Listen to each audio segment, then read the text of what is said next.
Embark on a profound journey with the virtuoso of vintage car restoration, Mr. B Jatti. His hands, seasoned by time, delicately weave tales of automotive resurrection. Each restoration project is an emotional pilgrimage, a meticulous dance between craftsmanship and heartfelt connection to history. Rusted relics metamorphose under Mr. Jatti's skilled touch, revealing the latent beauty of classic automobiles. It's not just about restoring cars, it's about breathing life into forgotten stories. In this realm of automotive artistry, passion intertwines with precision, and every polished surface becomes a canvas that preserves the spirit of a bygone era. Welcome to the sanctuary where vintage cars find their soul. First question, Uncle. How did your journey start? Well, What made you get into vintage cars and where did it all start? no, actually, initially I did have a Ford Mustang, which is more or less my regular daily car. Okay. And I used to have some difficulty in maintaining it or looking after that car. Okay. Then I ultimately started doing a little bit on my own, Acha. since there was no specialized workshops, or I didn't know of any, in fact. Mustang is still your daily car? Yeah, it's not my daily car Acha. now, but it was my daily car at one Okay. point of time. And then it started in a small way. And I then see. a couple of friends started asking me, why don't you do our car also, tune that car, or small things. Okay. Then I started enjoying it so much, then I gradually became a totally a professional kind of a job, which we are doing now. Huh. Huh. And So, this, your Mustang is from this 1960? is 1965. 1965. Yeah. Okay. So I Fantastic. still have that car with me. It's at Huh. home. Yeah. But tell me one thing, Uncle. Considering that the fact that first it started from you owning a Mustang 1965 and then आपने उसके ऊपर काम करना शुरू किया, then आपके friends ने वो देखा, तब आपने ऐसे शुरू किया. But I am sure to run a business like this, you would have to have put in a lot of work in terms of connecting with the right people for sourcing the right kind of parts for different kinds of machines. So how did how was that journey for you? The first and foremost is you must be really passionate about this. Huh. This is not just a business model, because it's very time consuming and a lot of effort gets into making each car, or restoring each car. Hmm. So unless you're passionate about cars, and especially about the older cars, it can't become a business model. And you must have a lot of patience, lot of knowledge. You must learn a lot from every day. Even now I learn every day, because every car is a challenge. So that's how it is. It's not just about make like any other new business. A modern car workshop is much easier to run. I'm sure. You get parts, and there are manuals, and companies help you out. Here there is nobody to help you. You have to do your everything yourself. You have to do your research. You have to do your part sourcing. You have to, if they are not available, you have to kind of fabricate them or get them fabricated. Huh. So it's, unless you're passionate, then it becomes a challenge. Okay. And according to you, you just said that modern cars are much easier to maintain compared to these old classics. Can you elaborate a little bit on that? Modern car, in the sense, availability of space is very easy. Okay. Technology is available, and Okay. mechanics are very easily available for these modern cars. I see. And most importantly, there are companies which back you for this modern cars. If I you see. buy a car, there is a Maruti is backing you, or a Honda is backing you, or a Toyota is backing you.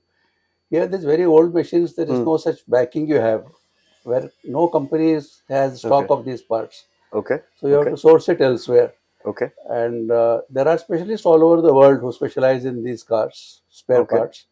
So you need to know whom to approach for what, and then you get it. Okay. So it's a very lengthy process. It's not that you can go to the market and buy this part. No, it's not easily available. Okay. First of all, you have to check up the manuals, see the old part numbers, everything. And then try and source it from anywhere in the world. It could be in the States, it could be in Germany or Europe, wherever. Okay. But then what I have heard is, Uncle, cars back then mechanically were much simpler compared to cars today. A simple example would be today, all the gearboxes you see are not less than 9-speed gearboxes. And back then, I think you have seen an era where there used to be 3-speed gearboxes, 4-speed gearboxes, and it used to be a very simple thing to it was very simplified. The entire mechanicals of the car were pretty simplified. I mean, correct me if I'm wrong anywhere here. No, you're absolutely right. They were simple, but at the same time, they had their own challenges also. In the sense Okay. that, for example, the earlier, like in my Ford Mustang, which we spoke about earlier, Okay. it has an automatic gearbox. I see. It is a 3-speed automatic gearbox. Oh But wow. yeah, so you want to repair that, you need the correct kind of, the clutch plates, the plates inside, Hmm. all the wall body or the hydraulic system, everything. So and people are not aware. Mechanics are not really confident of doing it. So you need to help them out Hmm. by looking at the old workshop manuals. Huh. So it has its own complications also. Okay. Yeah, and Okay. the older spec parts are not available. For example, a British car, the bearings then had different sizes. Today they are all become metric. Hmm. That's another challenge. Yeah. So even the spanners used in these cars are different than the normal modern cars. Huh. Yeah, these are all the US spec spanners or the British spec spanners. But I now see. now it's all become metric. Huh. So that's another thing. So we need to keep 2-3 sets of spanners Hmm. Hmm. Hmm. Hmm. for Hmm. each kind of car. So, connected to that, do you think younger generation like ours will be able to handle these kind of cars and have that kind of passion to really maintain these kind of cars? Yeah, we have a lot of youngsters who are introduced. In fact, we have a Okay. club where we have a lot of members who Hmm. are very, very young, and they go every Sunday. They go for drives in these cars, and they really enjoy it. Okay. Yeah, Okay. and it is nice to see that they're enjoying this hobby. And it's a very nice hobby. And Okay. and other than that, it's apart from being passionate, or it's a very good investment also. Okay. In the sense that today you buy a car, let's say for 10 lakhs of rupees. Okay. Within 2 to 3 years, that 10 lakhs becomes 3 to 4 lakhs or even 5 lakhs, whatever. It depreciates. Yeah. Whereas all these classic or vintage cars, they are appreciating assets. All of them, you say. All of them, without a doubt. For Okay. example, 10 years back, a Mustang was, say, let us for about, I'm just giving a figure of, Sure. let's say, 5 or 10 lakhs of rupees. Okay. Today it has become 30-35 lakhs of rupees. Whereas Wow. if you bought a newer Mustang, it would have depreciated 50% by now. More Yeah, or probably. maybe more. Yeah. 50% तो uncle 4 साल में हो जाती है, 3 साल में हो जाती है आजकल if you Exactly. buy any of these Yeah. cars. So apart Okay. from enjoying these cars, it's a good investment also. Okay.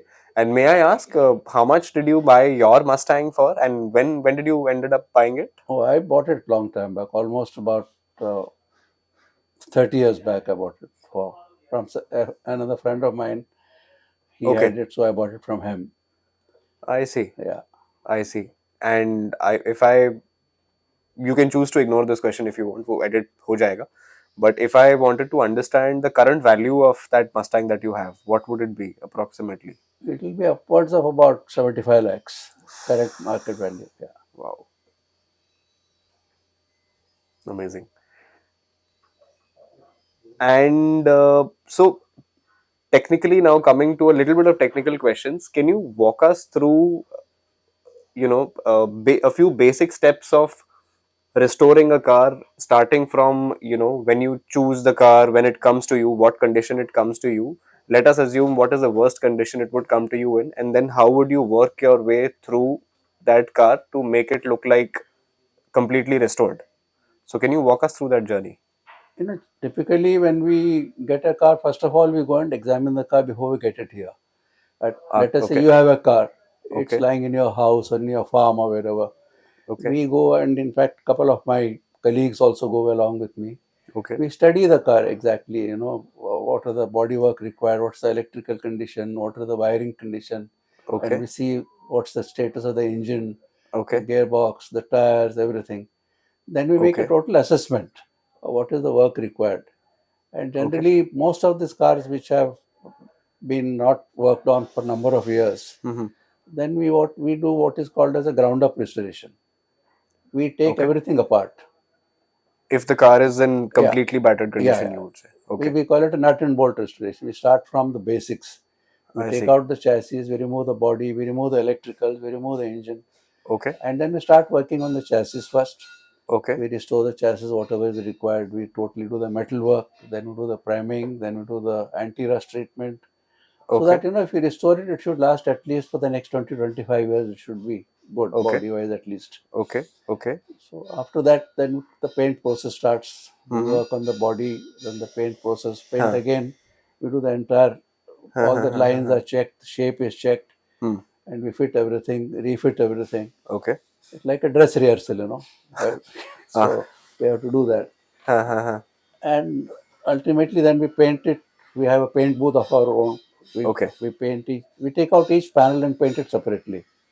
It's not that we put the car in a booth and paint it. No. Okay, I see. For example, the bonnet is painted separately, the fenders are painted separately, doors are painted separately. Okay. Yeah. So that we cover each and every, nothing is left unpainted or uncovered. I'll ask you a question in between also, uncle, and I'll keep doing that if you don't mind. You just mentioned about restoring one of the parts being chassis. Yeah. And then you spoke about rusting. Yeah. So how do you ascertain that कि भाई अभी chassis के अंदर इतना rust है कि वो restorable है या इतना rust अगर हो गया है we cannot restore it? How do you come to a conclusion on that? No, there is no such thing as it can't be restored. But अगर rust हो गया and chassis rust हो गया so don't वो तो फिर एक वो हो जाएगा ना integrity पे compromise. नहीं, then we fabricate it. अच्छा. We fabricate part of the chassis wherever it is very badly rusted. I see. We change that particular part or a panel or whatever it is. It could be a tubular one. Okay. It could be a normal straight metal one. Okay. So we have to work. We have to see it. That's why initially also I said each car is a different challenge when we restore. Okay. It is not just one standard set procedure for a modern car like we have. It comes and we do it. No. We have to assess each part. We have to assess each this thing, and accordingly, but there is no such thing as not. Each car has to be saved. I see. I mean, definitely you've worked on almost all different kinds of machines and all different brands. So I'm sure you would have one of those cars which was the toughest for you to restore, and which was a complete, pardon my language, but complete pain in the ass. So can you walk me through that particular machine which was the toughest for you to get it back to good condition or normal condition, I would say? Well, there have been a number of them. I mean, difficult to point out to one particular one. But yes, I remember one Cougar, which is a sports car, which came in from Goa. Okay. It belonged to a friend, and he had brought it. And Goa, being part of the coastal area, the car had totally eroded. Rusting. I see. And one more car which came to us, it was a Mercedes from Kanpur. It came. By the time it reached here, it came on a trailer, flatbed trailer. Okay. By the time it reached there, it had collapsed in 3-4 pieces. So no car came, just some pieces of rust you could see. So we have done those projects. In fact, I can give you some photographs. That'll be great. Yeah, so that you can see that and probably choose some of them, which show you, how it was and how it became in the end. Okay. Yeah. That'll be good because then that's what even we would want to understand what was the journey like. Yeah. Because you just mentioned about the Mercedes that you got, that practically you got it in trash condition. Yeah, but that Mercedes is similar. We have done a Volkswagen Golf also, which also came in similar condition. Totally collapsed from in between. So that's not only on road, it's driving now and it's perfect condition. Fantastic.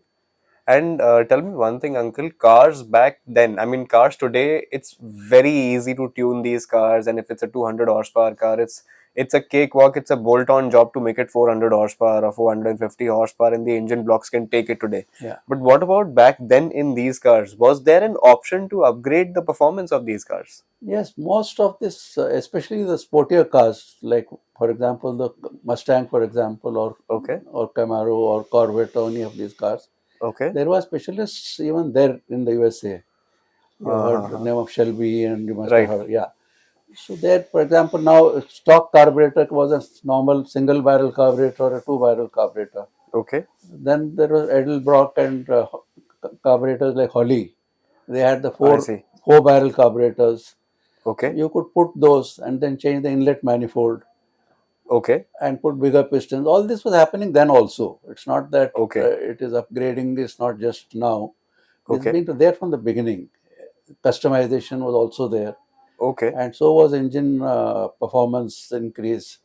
It's always been there. So if you're putting in bigger pistons, for instance, so then you would have been having to do a lot of engine boring and Yeah, you have to, the entire process, you have to do engine boring. I see. Accordingly, you'll have to put, better gaskets.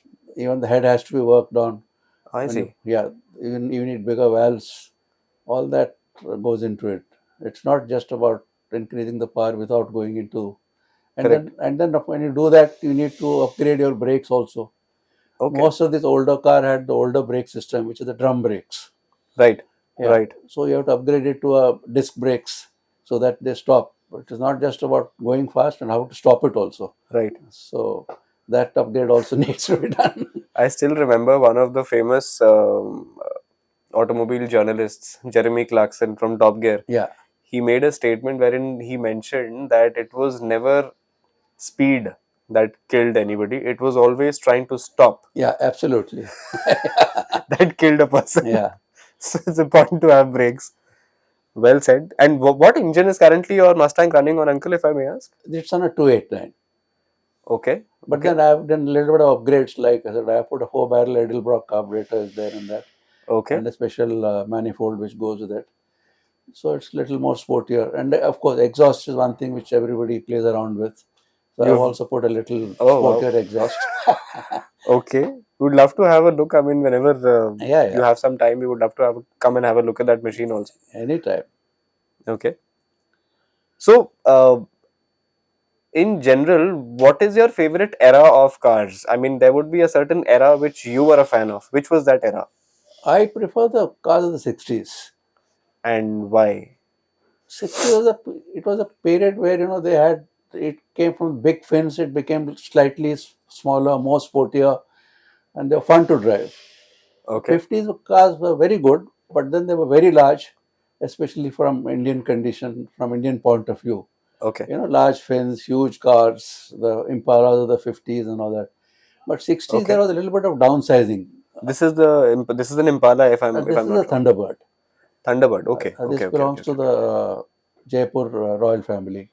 And this is from which era is this from? 50s? This is the 1960. 60. Yeah. Okay. This is the 1960. This is humongous. I mean, yeah, this is quite huge. Maharani Gayatri Devi, I was told, used to use this car.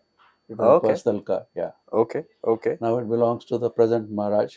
Understood. Yeah. So, can you give a few examples of these cars from 50s and 60s, and so that we can understand, the people who are viewing this can understand what you're saying better? The 50s cars are much larger than the 60s car. Right. In terms of size. Mm-hmm. And also they had, in terms of suspension and all, the technology also changed a bit in 60s. They improved a lot. Can you elaborate a little bit on this part? Yeah, especially, the engineering part of it. Okay. You got a lot of choices in 60s, like disc brakes became standard options. Automatic transmission became standard options. Power steering became my car has a power steering and an automatic transmission. So this became very standard options. So the fun of driving, was much more in the 60s car, I feel. That's my personal opinion. Right. But there are people who love their 50s cars also because of the shape, because of the styling, because of the interiors. Yeah. Understood. So every era is good. I mean, it depends on what you like. Coming back to your Mustang, I have this question hanging around in my mind for the last few minutes. You mentioned you have a 3-speed automatic gearbox. Yeah. And I'm assuming moving that fairly heavy piece of metal with a 3-speed gearbox would require a hell lot of torque. Yeah. So what are the torque figures right now on that machine? Exactly. I don't know what the torque figures are for that. I don't know. Earlier, torque was never it's only off late that you're talking of torque and all that. Earlier, it used to be how many cc engine and what cubic capacity of. Yeah, it's almost a 5.5 liter engine. My God. Yeah.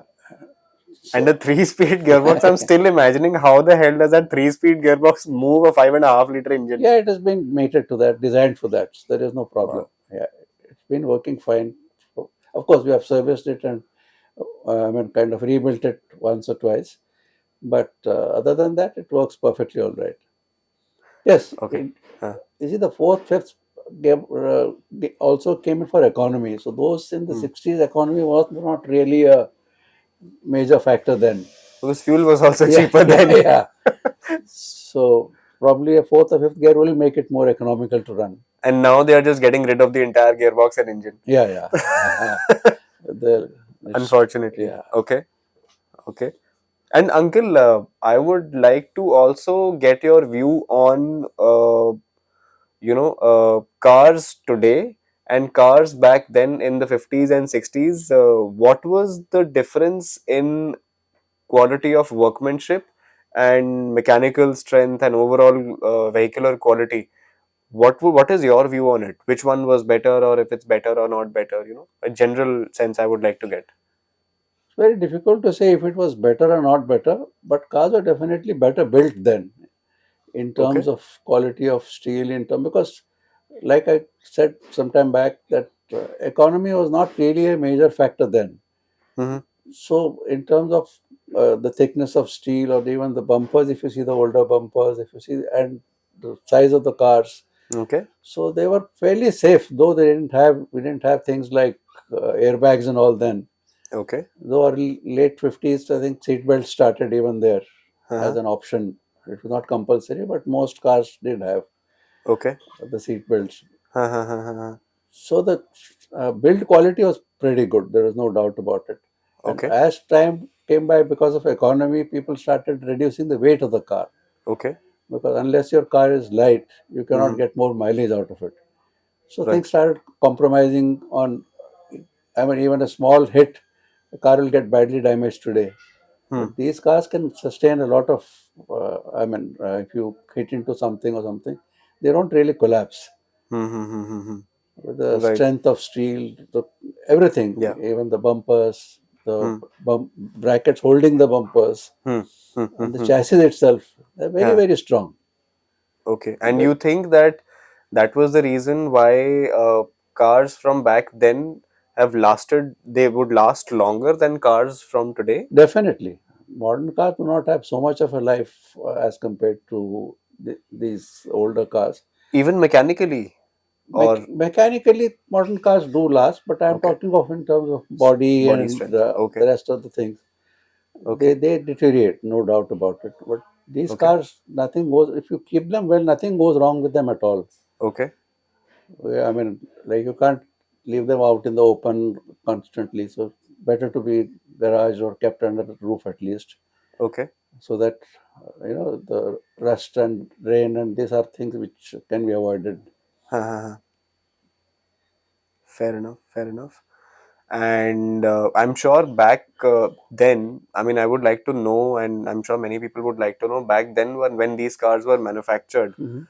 were there, things like today you get to see like proper paint booths in car manufacturing factories and stuff like baking zones and everything? Was it the same process earlier back then, or was it manual back then? No, I don't think that modern facilities are far, far better now. I Okay. mean, I think now they dip the entire body into magnetic kind of paint Okay. tubs and all that. Okay. They didn't now. I think more or less robotic also now. Okay. Robots do the part of the painting and one of this. Those days, Okay. yes, it was fairly automated, but not to this extent. I'm I talking see. of the 50s and 60s. Maybe earlier to that, even it was just manual only. I see. I see. 40s and 30s. Okay. Yeah. Okay. Understand. Uh, Now I'll ask you one question, and it's a little humorous and funny. And so, according to you, which of the old classics, I would like you to name a few and then give your reason for why you think, is which of the cars had a very good sex appeal, or which of the cars were attracted by the opposite sex, according to you, and why? Well, most of this, generally we see that even when we have events, like we have Haha. rallies or we have shows and all that, Huh. the interest, more or less, the topless cars have more interest. The Okay. convertibles, as you call them. Ha ha ha. So they are more, Okay. I find it, the people find it more attractive, especially the girls. I see. Probably, they call it wind in the hair kind of drive they get. Hmm. So I generally find Okay. they really liked it as Okay. compared to a closed. Definitely, it's more attractive. They look more attractive also in Okay. terms of visibility, in terms of sportiness. Okay. Fair enough.